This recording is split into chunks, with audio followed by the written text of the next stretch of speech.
Hey everyone, it's Casey. Welcome back to my channel. Today I have my April wrap up for y'all.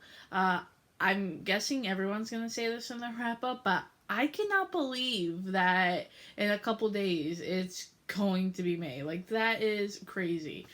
Um, so April was a good reading month. It's the month that I got back into BookTube and making videos, so it's been really fun.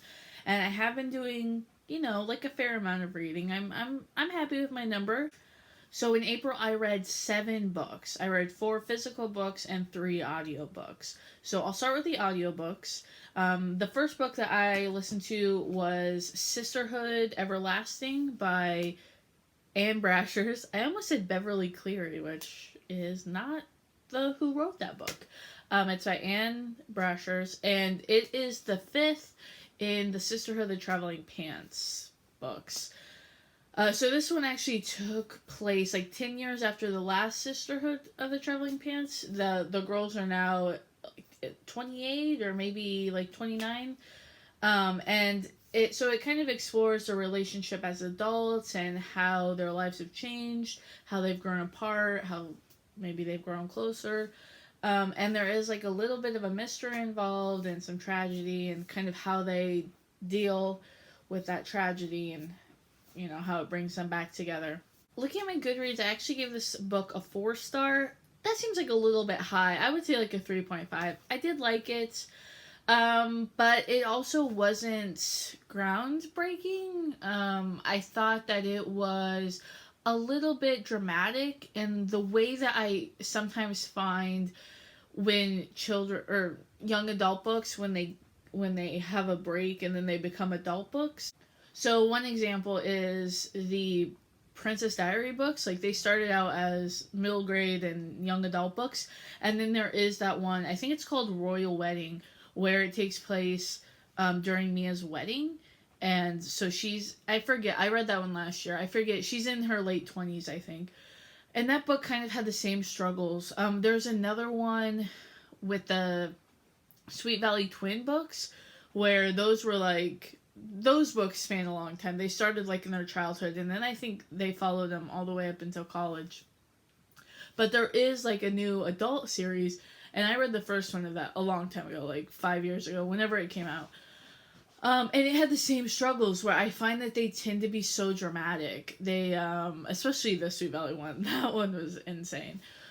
But so with the Sisterhood Everlasting, I just felt that it was so dramatic in a way that was not realistic. It's like everyone had, I guess that's life though. I was gonna say everyone has something going on, which is true to life, but when you're reading about 4 characters, it just feels like a lot when you're reading about, all 4 of them have these things going on. And so anyway, I would recommend it if you've read not the Sweet Valley books. If you've read the Sister of the Traveling Pants books, of course, read it, finish out the series. But if you haven't read it, I wouldn't read it just so that you could read this last book. The next book I listened to was Turtles All the Way Down by John Green. I disliked this book. It kind of cements my dislike for John Green's writing. I read, what's that other one? The famous one, The Fault in Our Stars. I read that one, didn't really like it, and I did not like Turtles All the Way Down. I thought it was boring. I thought the character was unlikable. I thought that there just was not enough going on. Like, I read this one maybe 2 weeks ago, and I don't even remember hardly anything about it. I do remember that the main character is OCD, and I thought he did describe OCD, well, and make it realistic. But that's all I can remember about it, because it was boring. I think that I'm kind of over John Green. I just don't think his writing style is for me. I don't like his characters. I think that they're unrealistic teenagers. So I think that that'll probably be the last John Green book I read. And finally, the last audiobook I listened to was Talking as Fast as I Can by Lauren Graham.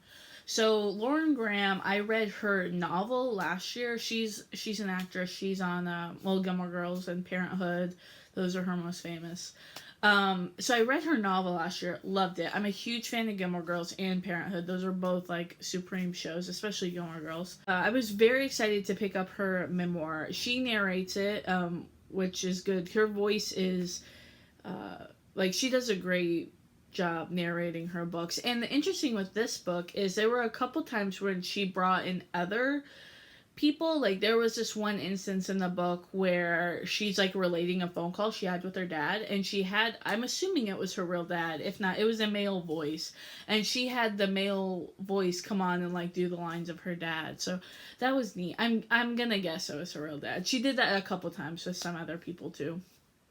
So that was, spiced it up a little bit. So this wasn't a traditional memoir where she obviously talked about her life, but it wasn't like crazy detailed, and she didn't necessarily do it in timeline form. She did kind of intersperse, like talking about the Gilmore Girls and talking about Parenthood into there, into her life. But it covers her childhood and then all the way to when she was in college and trying to really make it as an actor, till when she finally did get Gilmore Girls, and it goes all the way until it must have been like, I'm guessing this was published in 2017, because it goes all the way until the Gilmore Girls revival, which was just in 2016.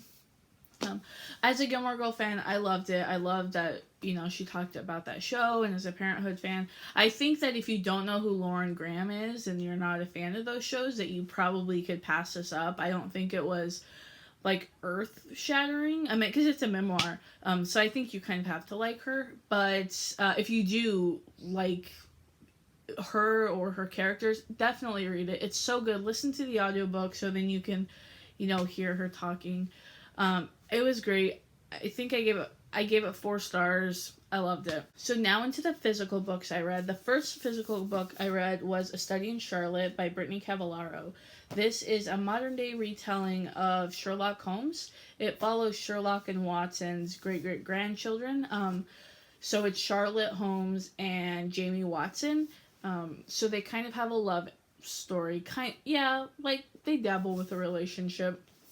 And they meet at a boarding school when I think Jamie's older. I don't remember if he's a senior or a junior, and then Charlotte's one grade lower than he is.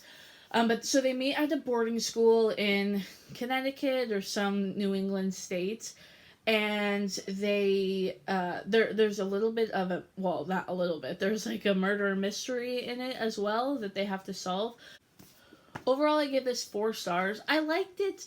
I'm not really into mysteries and murder mysteries, so that was like my least favorite part of it. I thought that the mystery could have been developed a little bit more. At the end, it kind of became just like an info dump, and I think that the villain, or who the murderer, wasn't that shocking of a twist. So I didn't really like the murder mystery part of this, but I did really like the love story between Jamie and Charlotte. I think that if you are a big Sherlock Holmes fan, you would get so much out of this. I read Sherlock, some of his stories, as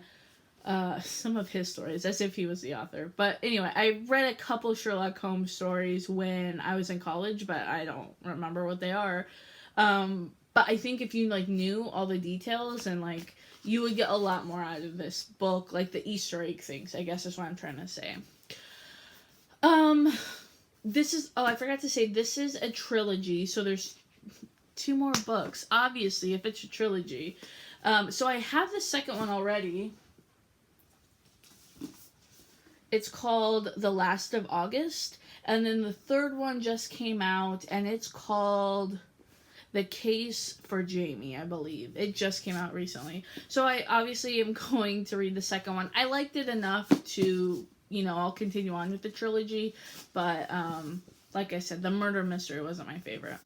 The next one I read was actually part of my May TBR. If you watch that video, that TBR is really for the last part of April and then all of May.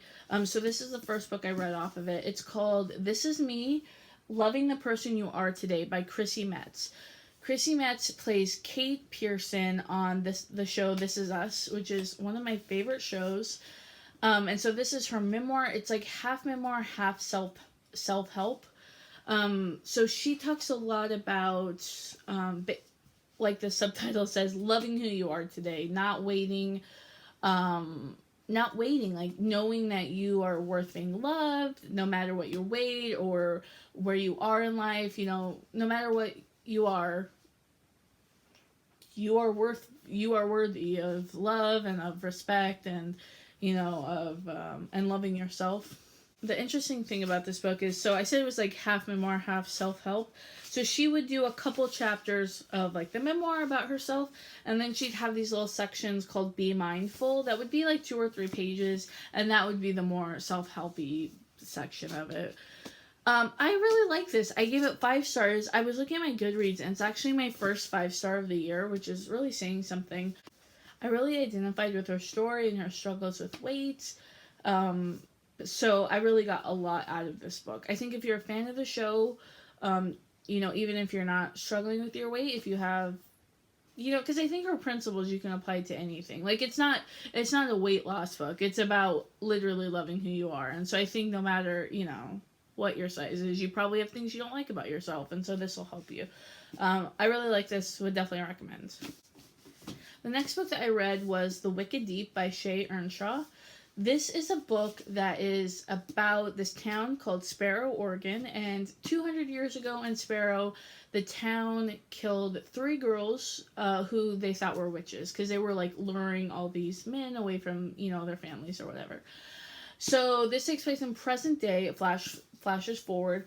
And now the witches come back the sisters come back every summer for like a 3-week period, and they take over the bodies of 3 teenage girls, and then they drown some teenage boys in the harbor. So this follows the story of Penny Talbot, who is just, a regular girl living in that town, and also she has a love interest who comes to town named Bo. And so it's about their story of those 3 weeks. I don't want to give too much away because there is like not a mystery per se, but there are some twists in it. So overall, I think I gave this book a 3-star. It got a lot of hype, which is why I bought it, because normally I don't read stories about witches, but to me, I was hoping it'd be kind of like practical magic or that kind of vibe. And I just didn't like it. Like, I didn't hate it. It was fine. I gave it 3 stars, like I said. It was just fine. It was fine. I thought that the twists, there were like 2 main twists, and I predicted both of them, which is annoying. And then it made the main character very unlikable to me, so it was difficult to like her the last half of the book. Yeah, I struggle with this because I think it's just not my cup of tea. I thought the story, like when you sit down and explain it, I was explaining it to my mom, and she had all these questions about the magic and about the girls coming back that I couldn't answer because they weren't answered in the book. So I just think it's not my cup of tea. Like, I can see why people did like it. The writing is beautiful, but at that same token, it was beautiful at the beginning. It got annoying towards the end. Like, she would use just a lot of language that I think that sometimes is overkill. Like, I don't need 3 sentences on how blue his eyes were. Like, just tell me his eyes were blue, So, it was a beautifully written book, but at the same time, like, settle down, lady. I don't know, I'm so conflicted about this book because it got so much hype that I don't want to, like, shit on it. And it's not the worst book I've ever read, certainly. I enjoyed it, but I think it's just the character for me, like, I could not reconcile it after this one twist happened. Like, I could not reconcile, like, me liking her, and I'm supposed to be, like, rooting for this love, it's hard because I obviously don't want to give spoilers, but I just didn't really like it. I think if you're into witches, maybe you would like it way more than I did, but yeah, it was just a 3-star for me. And the last book I read for the month, which is, I actually read, like both of these during Dewey, so if you want to see that vlog, I'll leave a link below. But I read Jeff Gittimer's Little Gold Book of Yes Attitude: How to Find, Build, and Keep a Yes Attitude for a Lifetime of Success. So this was actually in my Métis bar as well, and this is just like a little self-help book about like how to be positive. It was way better than I thought it was going to be. I don't think it's anything earth-shattering. His advice, I have to tell you guys, like, I am such a wimp baby. I'm reading this book called I'll Be Gone in the Dark. It's about the Golden State Killer. And I'm in my spare bedroom and, like, my back is kind of to the door. And I am, like, getting freaked out. I am, like, having to pause all the time to, like, check my back. Like, make sure there's nobody in the back, so. Oh my god, I'm such a baby. I should not be reading this book. Anyway, this book is about, like, how to have a positive attitude. And some of his stuff, I think, is just plain stupid. Like, he said you shouldn't watch the news because it's so negative. But, I mean, I get that the news is negative, but also I personally think it's really dangerous to be uninformed. So I'm still going to be, catching up on the news. He said that you shouldn't, like, to find out what the weather is, you should just go outside. As if the weather doesn't change from morning till afternoon, Anyway, like, what if you live in Southern California with, like, those wildfires, but you don't know about the wildfires because you never watch the news? Anyway, but I did like some of his advice. One thing that I really liked that he said was, when someone, like your boss, is yelling at you about something, instead of getting angry back or apologizing, you should say, like, thank you for bringing that to my attention. I'll, fix it or whatever. So I did like that. I thought that was a really good tip that I'm going to try and remember for the next time my boss yells at me. Because just say, thank you for bringing that to my attention. That would probably piss her off even more, but, YOLO. The thing about these both books is that they had a very similar suggestion or advice. They just did it in very different ways. I thought Chrissy's was much more approachable, but they were both basically saying, like, Chrissy talks a lot about, in the morning, saying 3 things you're grateful for. And so if you start your morning off, being grateful, it's easier to see in your day things that you can be grateful for and see, like, the brighter side of your day, and see, like, on the bright side. So he has the same principle. He wants you to spend, like, the first 15 minutes of your day reading something about being positive. So probably his book, or like other self-helpy books, so those things are very much the same. They're talking about if you start your mornings out thinking positively and being grateful, then the rest of your day should flow in that same manner. I just realized you can see my knife set, which is super weird. Like, there you go. Oh, I'm a professional.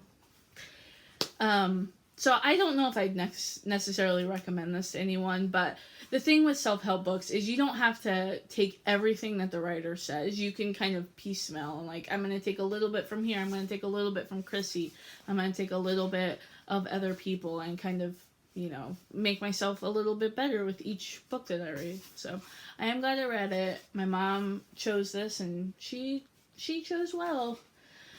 So those were the 7 books that I read in April. Yeah, I'm excited. I'm really excited to do some more reading in May. If you haven't already, please subscribe and leave me a comment letting me know what books you read in April, because I love wrap-ups. They're some of my favorite videos. Wrap-ups and TBRs. I love them. Have a great day.